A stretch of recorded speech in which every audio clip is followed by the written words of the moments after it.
Uşaqlar Dünyası təqdim edir. Məstanə Sadıqiyəm və bu gün Azərbaycanın ən gözəl nağıllarının biri Biləndər sizə oxuyacağam.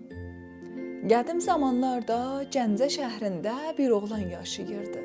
Ağıllı və hazır cavab olduğundan hamı ona Biləndər deyirdi. Bir də gördü ki, qoltuğunda xoruz tutub, eşşəyin üstündə oturmuş bir nəfər onlara tərəf gəlir. Kətli paltarı geymiş bu adam qonşu ölkənin vəziri idi. Vəzir çox tədbirli və hazır cavab idi. Ona xatirdə xaqan onu tez-tez başqa ölkələrə danışığa göndərirdi. Bu dəfə xaqan onu Gəncə hökmdarının yanına göndərmişdi. Vəzir uşaqları səslədi. Biləndər irəli keçib soruşdu: "Nə buyurursan əmi?" "De görüm, bu şəhərin böyüklərini harda görmək olar?" "Gedək, mən sizə göstərim." Bir qədər gedəndən sonra Biləndər bu karvansaranın qabağında dayandı. "Bax əmi, bizim şəhərdə böyüklər buralarda yaşayarlar. Odular, özləri də orada durublar." Vəzir Biləndərin göstərdiyi tərəfə baxanda 3 dəvə gördü. Ucadan güldü. "Ay ağılsız uşaq, bu cür böyüklər yox ey, mən deyənlərin uzun saqqalı olur," deyə öz saqqalını göstərdi. "Hə, başa düşdüm, gedək." Onlar gəlib bir həyətə çatdılar. Biləndər keçib təvlənin qapısını açdı. Oradan 5-6 keçi çıxdı. "Əmi, bizim şəhərdə bunlardan uzun saqqalı yoxdur."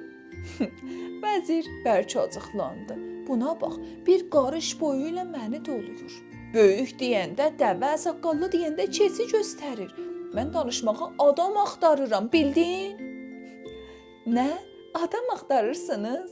Adam mən, elə mənimlə danışında." Əlacı kəsilmiş vəzir dedi: "Adama bax, gör kiminlə danışmaq istəyir. Yaxşı.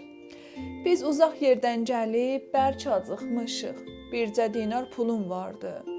Bu bir dinar ilə nə alım ki, həm özüm, həm xoruzum, həm də eşşəyim yeyə bilsin." Biləndər başını qaşıya-qaşıya cavab verdi: "Gedək əmi, mən elə bir şey alaram ki, üçünüz də yeyərsiniz."